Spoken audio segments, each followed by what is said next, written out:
दो forces body पे लग रही हैं, एक ऊपर एक नीचे।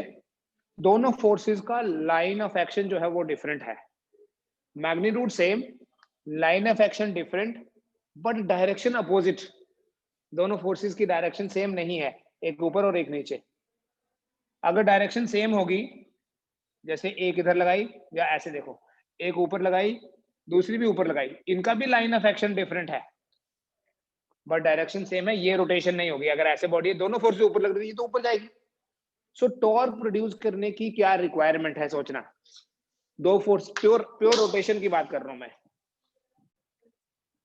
टू फोर्सेस होने चाहिए। What we should have two forces,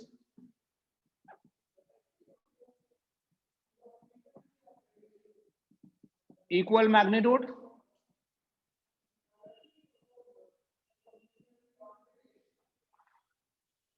opposite directions,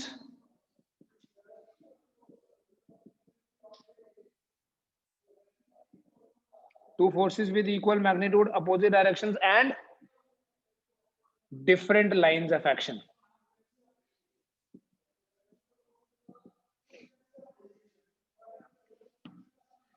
We have equal magnitude, opposite direction, different lines of action. जब ये क्राइटेरिया फुलफिल होगा ना, तो हम ये बोलेंगे the forces form a couple. Two forces with different lines of action, opposite directions, and equal magnitude form a couple. And जो torque होता है, torque is defined as the product of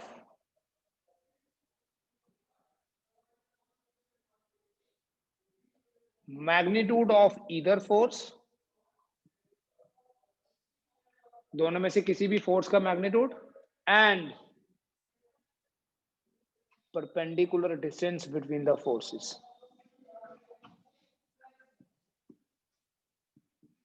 Perpendicular distance किसके बीच में? उन forces के बीच में. How we define torque? It is defined as the product of magnitude of either force and perpendicular distance between the forces. दोनों में से कुछ किसी भी फोर्स का मैग्नीट्यूड ले लीजिए और जो उनके बीच का डिस्टेंस है, उस परपेंडिकुलर डिस्टेंस को, perpendicular distance, not this one, perpendicular distance is the shortest distance. ये मान लो मैं इस डिस्टेंस को r बोलता हूं। Torque is defined as the product of magnitude of either force, दोनों में से कोई भी परपेंडिकुलर डिस्टेंस फोर्स, ये जो डिस्टेंस होता है फोर्सेस के बीच में, इस परपेंडिकुलर डिस्टेंस को बोलते हैं force arm. So how we define torque? It is the product of force and force arm. So we write, therefore, ये सिंबल है बेटा टॉर्क के लिए, जैसे ग्रीक अल्फाबेट टी की तरह दिखता है, but it is bit curved. इस सिंबल को टाओ बोलते हैं, इसका प्रोनाउंसिएशन है, this is called as tau. Is defined as the product of magnitude of either force. Magnitude of either force क्यों लिखा? बिकॉज दोनों का मैग्नीट्यूड तो सेम है। And perpendicular distance between the forces, so we write torque equals to R into F. R is distance, F is force. ठीक है, but कोई भी डिस्टेंस नहीं लिख देना, ये डिस्टेंस नहीं हम ले सकते, we have to take the perpendicular distance. So what is SI unit of torque? देखिए ध्यान से, टॉर्क का एसआई यूनिट होगा newton into metre, force into distance. But इस न्यूटन इंटू मीटर को जोल नहीं बोला जाता, ये ध्यान में रखना। वर्क का भी न्यूटन इंटू मीटर है, because work is also force into displacement. We do not write joule here, वहां लिखते हैं, क्योंकि वर्क एक्चुअली स्केलर क्वांटिटी है और टॉर्क जो है वो एक वेक्टर क्वांटिटी है।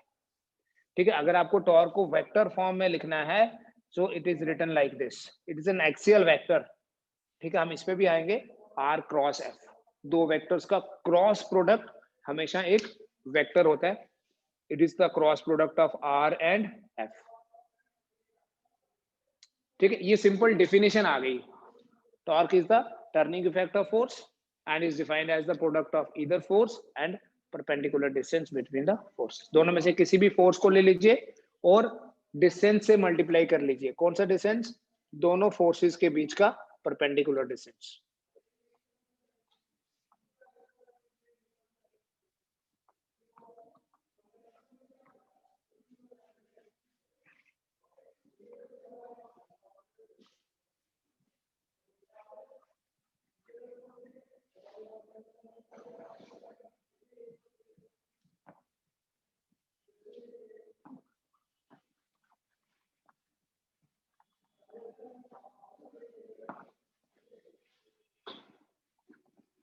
So product of force and perpendicular distance between the forces is torque।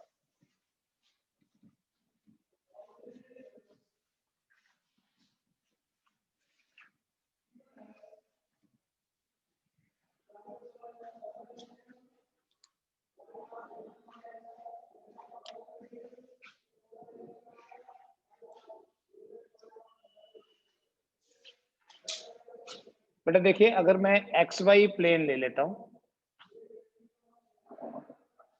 और सपोज करो इस एक्स वाई प्लेन में कोई पॉइंट है पी जिसका पोजीशन वेक्टर है आर,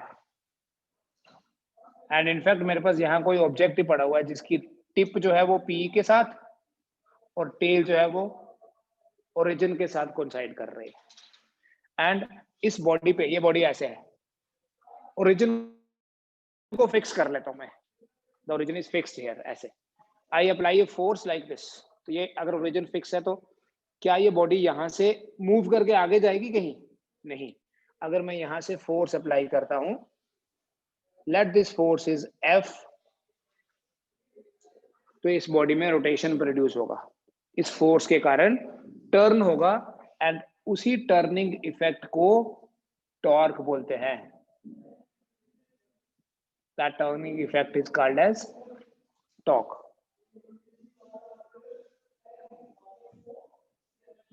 बेटा अगर रेक्टेंगुलर कंपोनेंट्स की बात करें, हर एक वेक्टर के स्पेस में, स्पेस ले लेते हैं, जनरल बात करते हैं, हर एक वेक्टर के स्पेस में 3 कोऑर्डिनेट्स होते हैं, आर के 3 कंपोनेंट्स होंगे। अगर इस पॉइंट के कोऑर्डिनेट्स है एक्स वाई जेड, तो मैं लिखूंगा r equals to i x plus j y plus k z. मैं एफ के लिए लिख सकता हूं, मान लो बेटा फोर्स के भी कंपोनेंट्स हैं, i into f x j f y plus k into f z. और टॉर्क के भी तो 3 कंपोनेंट्स हैं, बिकॉज किसी भी वेक्टर के, याद करो क्या पढ़ रहे थे हम, in space any vector has 3 components i a x j a y k a z. So here also I write torque equal to I into tau x j into tau y plus k into tau z।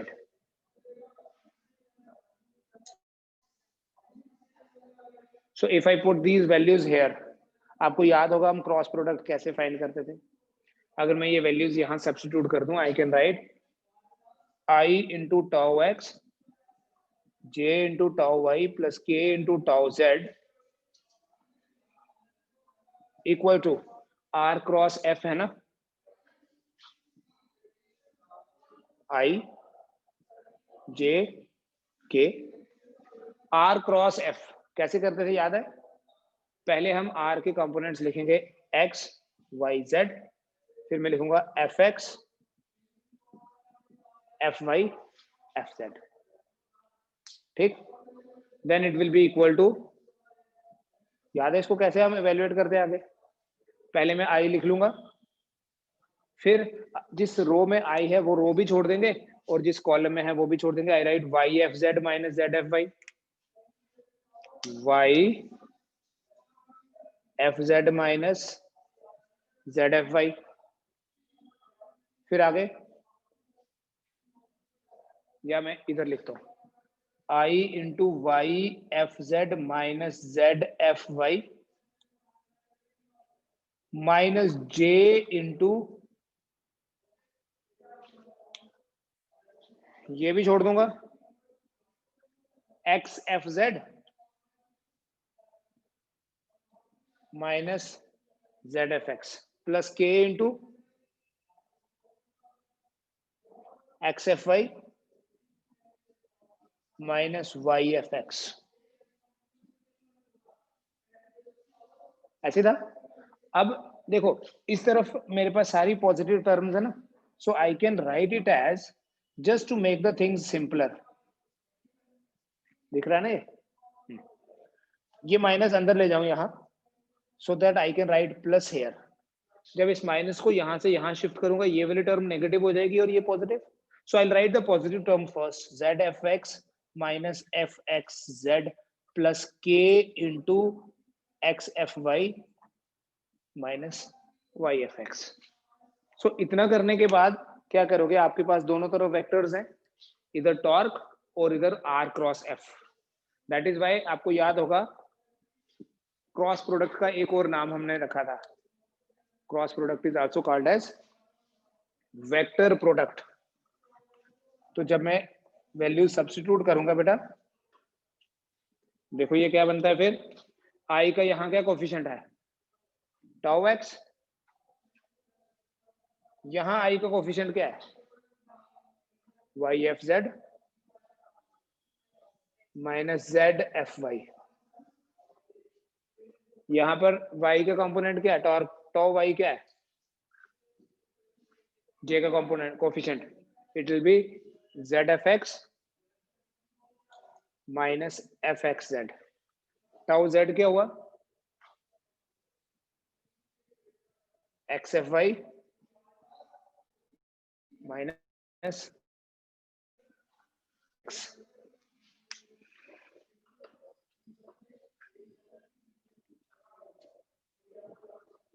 बेटा अगर आप ये expressions ध्यान से देखोगे ना, जो torque का x कंपोनेंट है उसके रिजल्ट में x नहीं है, y F z z F y. Torque का y कंपोनेंट है, यहां y नहीं होगा, टॉर्क का z कंपोनेंट है, यहां z नहीं होगा।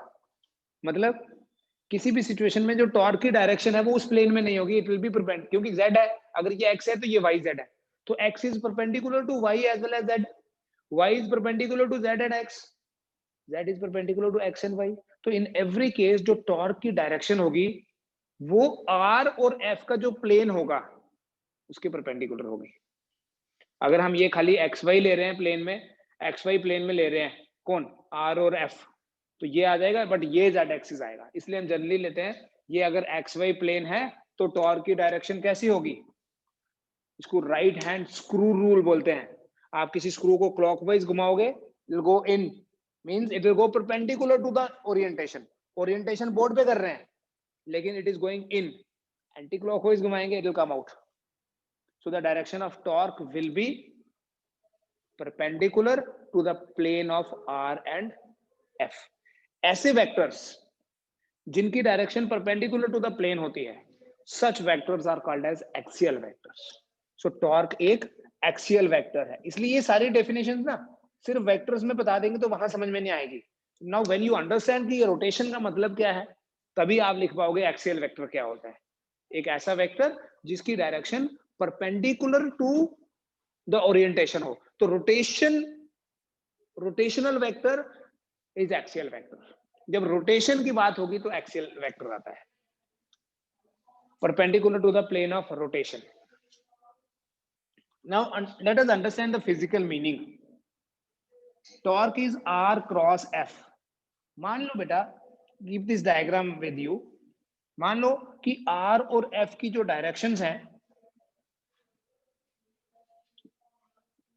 वो परपेंडिकुलर नहीं है। जनरल में लेता हूं कि R और F के बीच में angle, let us say angle phi है, angle alpha beta phi theta कुछ भी ले सकते हैं। सपोज R और F के बीच में, R और F के बीच में जो एंगल है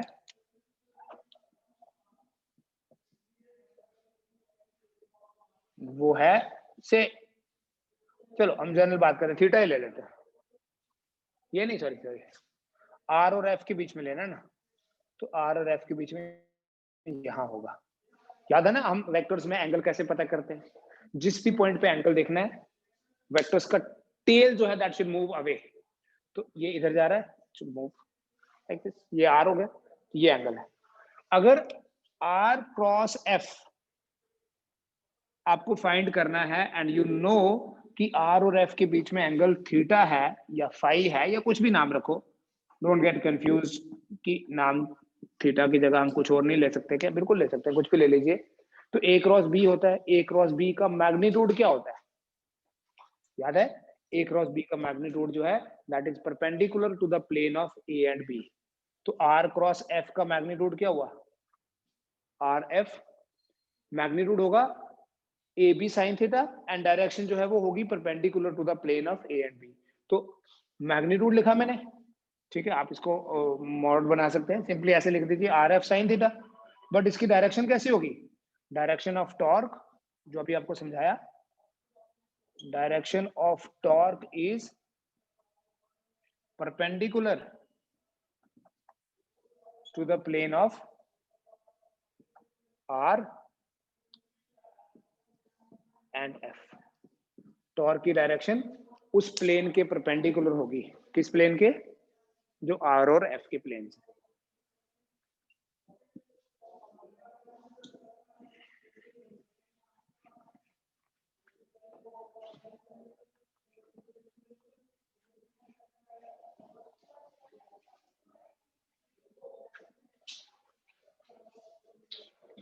To produce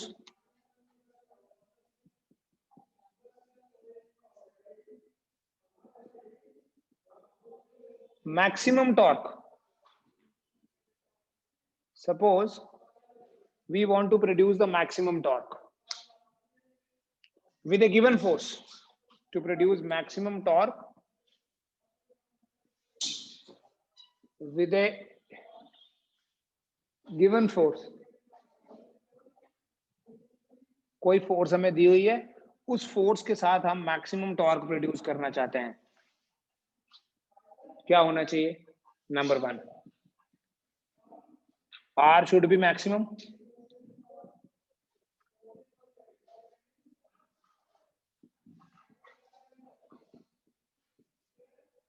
and number 2, sin theta should be maximum.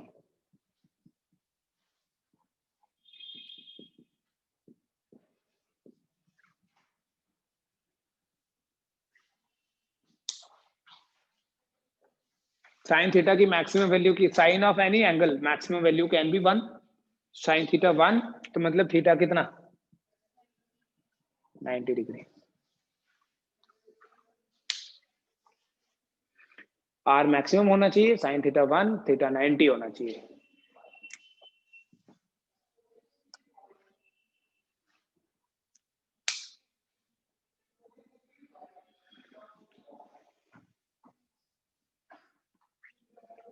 अब देखो इसका कहाँ यूज कहाँ है बेटा? जो हैंडल होते हैं ना डोर्स पे लगे हुए,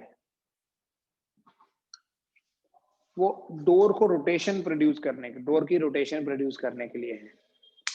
ठीक है, आप अगर ध्यान से देखें, इस डोर के मोशन को ऑब्जर्व करें, एक तरफ तो हिंजेस से फिक्स्ड है, ठीक है, जो उसकी उसको रोटेशन दे रही है, बट खाली वो हिंजेस से नहीं होगा ना, हमें दूसरी तरफ से फोर्स भी तो लगानी पड़ेगी, और हम फोर्स लगा रहे हैं हैंडल पे। मान लो ये कोई डोर है जो यहाँ से ऐसे करके फिक्स्ड है, और ये हमने हैंडल लगाया। This handle, we apply force on this handle and what will happen? Rotation will be produced. Sometimes you can see कि जो फ्लोर है उसके ऊपर एक कर्व जैसा बन गया, आर्क, so that means वो घूम रहा है। अगर हम अलो करें ना, some doors like पूरा पुश करें, पूरा घूम भी जाता है बिना वहां से डिस्प्लेस हुए। रोटेशन होता है प्योर रोटेशन, नो ट्रांसलेशनल, क्योंकि वहीं पे घूमता है। तो वो जो जहां पर वो फिक्स्ड है, जैसे यहाँ फिक्स्ड है door, this becomes axis of rotation. जैसे ये डोर है तो ये एक्सिस बन गई, मतलब सारे डोर का हर एक पार्टिकल जो है वो इसी के आगे पीछे घूमता जा रहा है।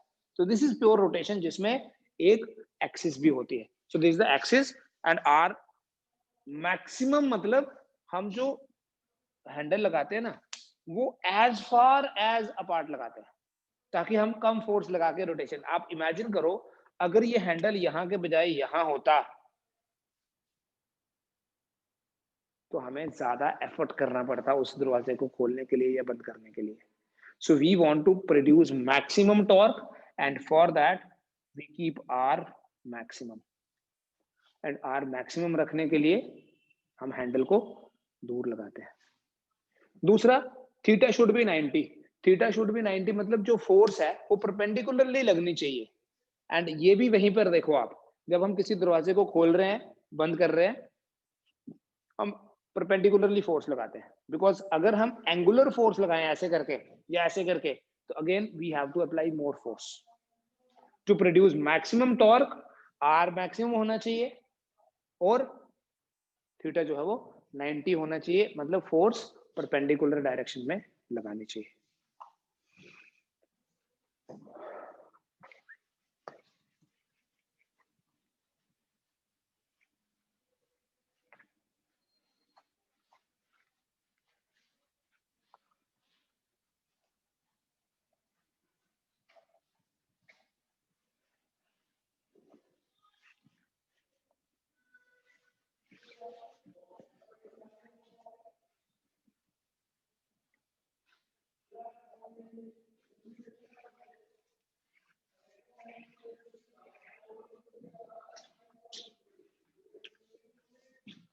जैसे बेटा टॉर्क है, in the similar way we have another, फिर हम इनके बीच के रिलेशंस भी देखेंगे.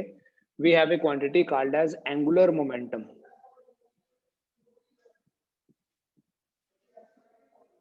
This is represented by the letter L.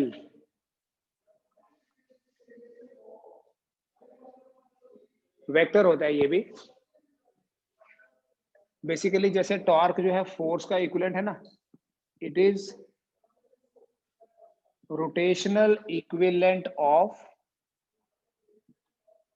Force, sorry, linear momentum. Rotational equivalent of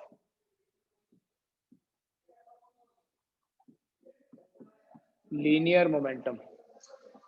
Torque is a rotational equivalent of linear momentum. इसलिए torque नहीं, angular momentum, इसलिए इसको मोमेंट ऑफ मोमेंटम भी बोलते हैं.